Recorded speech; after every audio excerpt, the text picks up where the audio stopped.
All right, guys, I want to talk about knife rights. Our knife rights. My knife rights. Your knife rights. The guy next to you. Your mom in the other room. Your girlfriend. Your wife. Whatever. All of our knife rights. They may not use those knife rights, but it's important we keep them. It really is. And I want to talk about the organization Knife Rights. What do you know? Appropriate name. Yes, kniferights.org. I've talked about these guys in the past before. I've always supported them. I've been a member for probably 6 years now. I definitely longer than an NRA member. I've only got my NRA membership since I got into guns, which I don't think has been 6 years. I think it's been more like three, maybe. Yeah, about 3 years because I got into guns. Yeah, almost a year after I got into YouTube. So I've been here about 4 years on YouTube. Actually, it was just past my 4 year anniversary, which someone had to remind me. I didn't even know that. Someone sent a message, "Happy 4th." I'm like, what? But anyway, yes, I love guns. I'm right here with guns. Now this is good, right? This level right here, this is great.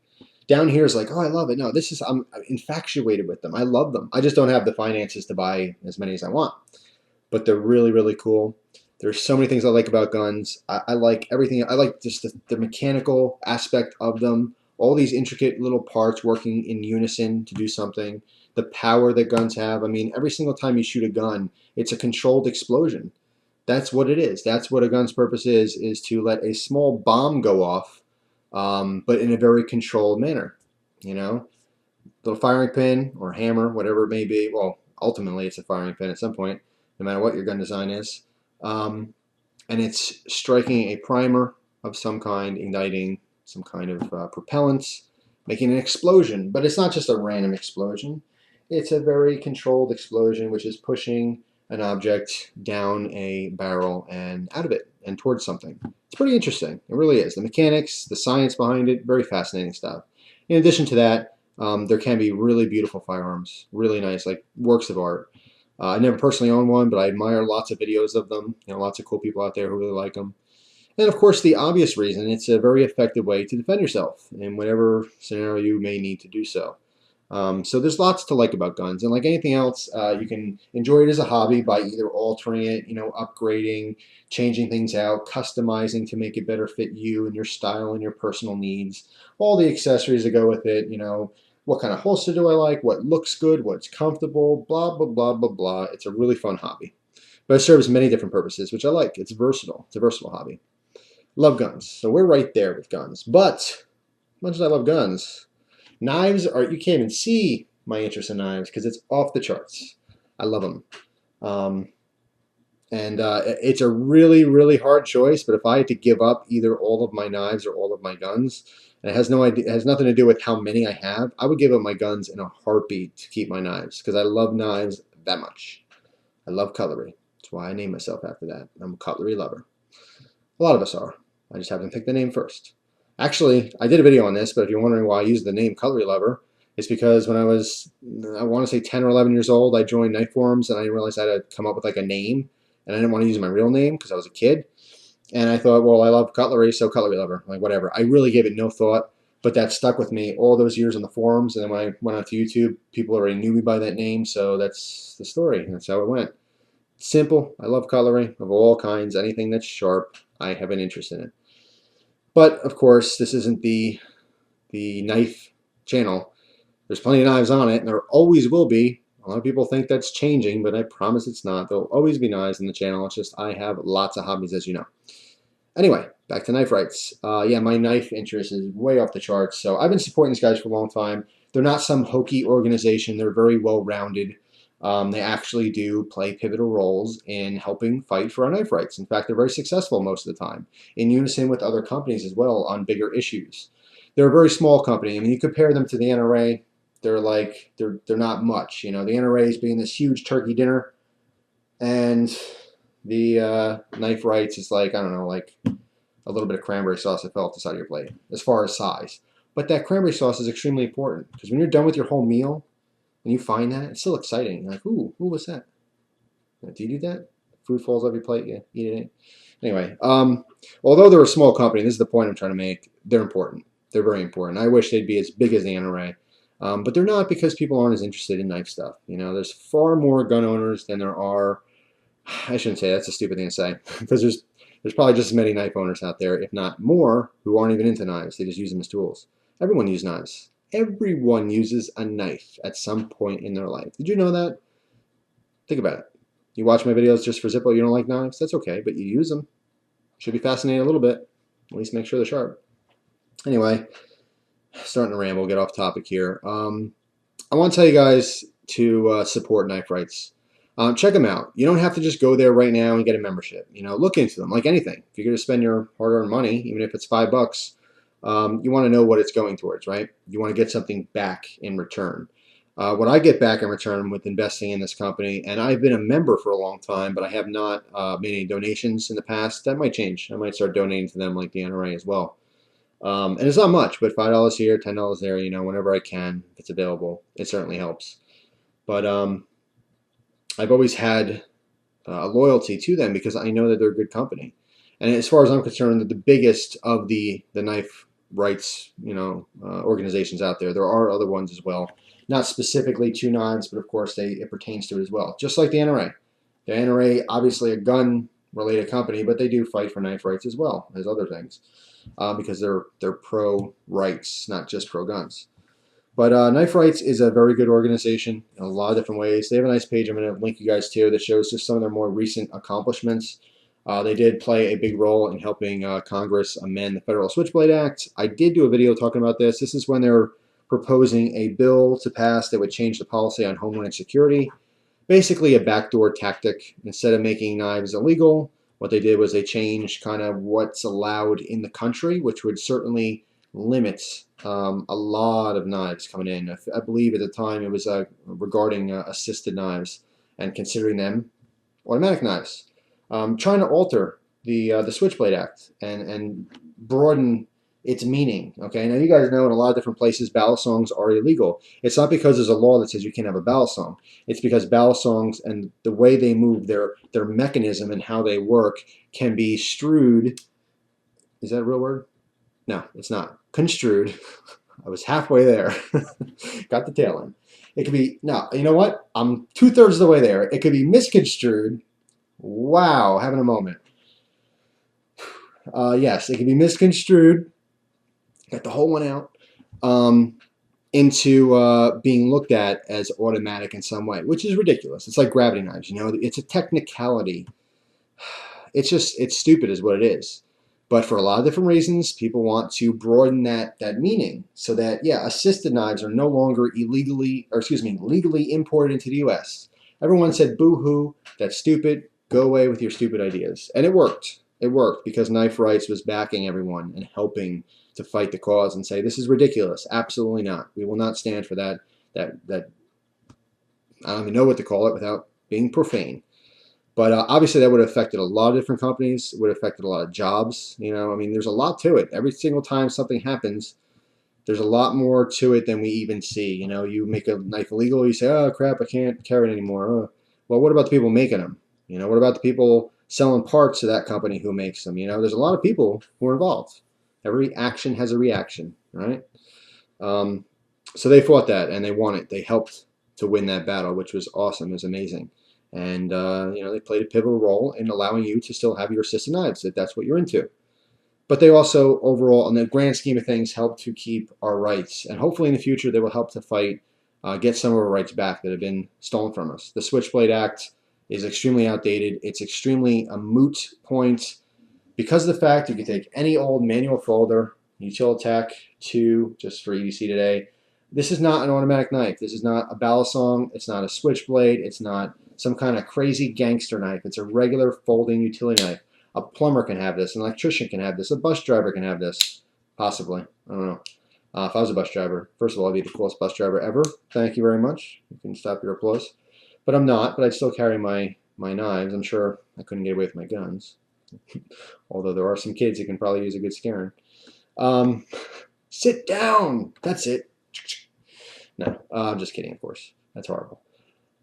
This is completely legal. Legal, totally cool. Ask me, what can I do with this?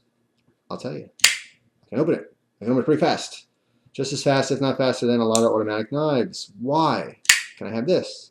but I can't have something where it pushes a button. It does the same thing. It's stupid. It's outdated. There were alternative motives for having that law in effect. Originally, the Switchblade Act was put into place so that a lot of different cops had reasons to further investigate and cause problems for gangsters. It's really what started it all.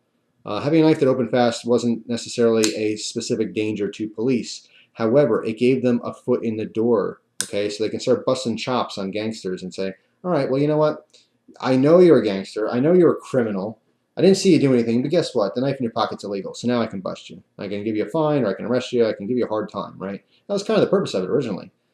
But in 2012, there's so many knives out there that open just as fast, if not faster. It makes no sense to keep that law. But as I mentioned before, a politician has to get as many votes as they possibly can. That means talking to the general public. The general public doesn't understand, nor do they care, the difference between an automatic knife and a manual knife, or the fact that the Switchblade Act is stupid. They don't care. What they will see, though, if a politician fights for this and says, I want to let all knives be legal, any kind of knife, that's going to be looked upon as being very poorly done. Reason being is that the average person, not us, the average person who can care less about knives or guns as hobbies or anything like that, they see all these things as weapons. And they're going to see that politician and say, who's this guy again? Oh, that's right. That's the guy who's letting all those weapons go onto the streets.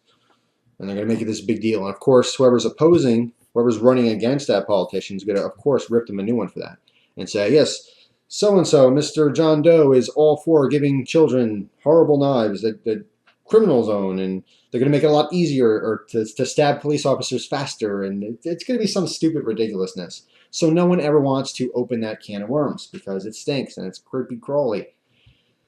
Hopefully one day we'll have some kind of really kick-butt politician that says, yeah, you know what, I like my knives. Why can't I have this one? That's stupid. Let's change that. But I don't see it happening anytime soon. So we need people, good people, like the people running knife rights, to help us fight these battles and hopefully win back what rightfully belongs to us. The option to buy and use whatever we want, because it doesn't cause any more of a threat than what we already have. There you go. They're tools first. Okay, unlike a gun can be a tool at a range to practice, or it can be a hobby thing, right? An interest, that's fine. But knives can be used daily in a very useful manner, okay, as utility items. So Knife Rights kicks butt. I want to give a big thank you to Gavco. I've always supported Knife Rights, but he's been talking about it a lot lately, and we were talking about doing a video like this. He asked me if I can, bring it up again, knowing that there's a lot of people out there who don't know about it. And I said, yeah, absolutely. Absolutely, and there's a couple other guys too, even Tough Thumbs. Just wants to get everyone involved again. Let's get people talking about this company, this organization, because they need a lot more members. The more members they have, it's not just money. You don't even have to become a member. You can donate $1 to them. That would help. That certainly would help. But I do ask, like anything else, before you throw your money out there, because you've earned it, most likely, look into it. Don't just become a member because I said so, because someone else said so, and you want to be cool. Do it because you know it's the right thing. But investigate first. It's like someone hands you a document. Here, sign the bottom. And what does everyone do? Where do I sign? You need the date too? No one ever reads anything anymore. I'm not asking you to blindly spend your money. I'm asking you to investigate in this very good cause. And if you agree it's a good cause, maybe get a membership. Just no different than the NRA. Really, it's no different at all. And they have a variety of different things you can become a member. Like there's a base thing, and if you have more money to invest or if you want more in return, of course, you can go into higher status there. But I've always had just the base membership, just the bare bones, just like the NRA. I just don't, it just fits my financial situation, that's all. But I feel good about supporting them. I really do. And I'll probably do more videos in the future. And it's also, if nothing else at all, it's a great source of information to know what's going on. What kind of threats are there with our knife rights, Just like the NRA sends those little bulletins out in the news, the e-letters and stuff like that. Hey, guys, be aware, they're trying to be sneaky again. They're trying to pass this thing about blah, blah, blah. And you go, okay, cool. And then we call our senators and our governors, which I actually do. Thank you to Mad Bad Voodoo. He got me started with that years ago. It's like, pick up a phone and talk to the people who represent you in your state. Be active, okay? I don't like politics because it's just so confrontational, and no matter who you're talking to, even if you agree, it becomes this like heated thing. It's too emotional, but it's important. It's still important.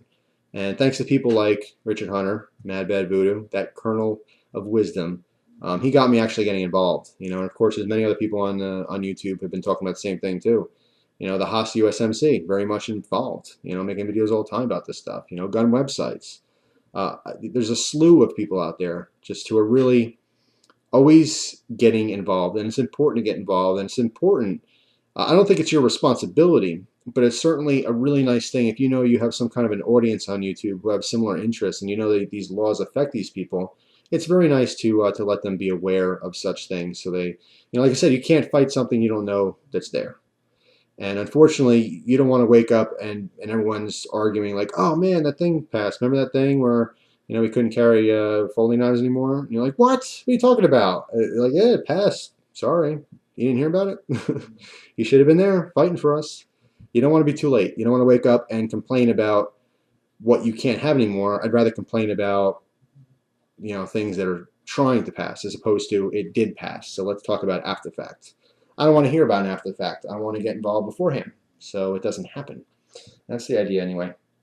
But yeah, if you're into stuff like that and you want to help support our rights and help good people who have the knowledge and the power to do so, then check them out. If you're into your knives, just like the gun people, gun channels, join the NRA, join the NRA. Do it, now, go, do it. That's great, I'm all for that. But there's a lot of knife guys out there, and they need to be told the same thing. kniferights.org. By the way, they don't know I'm doing this video. No one pays me for this stuff. I promise you, not a penny from any company, any organization, anything ever. What made me do this video is Gavco whispering in my ear, hey man, we're into it. We got to let other people know about it. That's all it is. It's not an infomercial.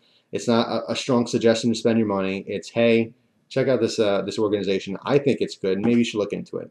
And you know what? If you like it and you look at it and you read the up-to-date things and you never join, that's okay too. That's totally fine if you can't afford to join, or more importantly, if you don't feel it's worth the money, because you have that choice.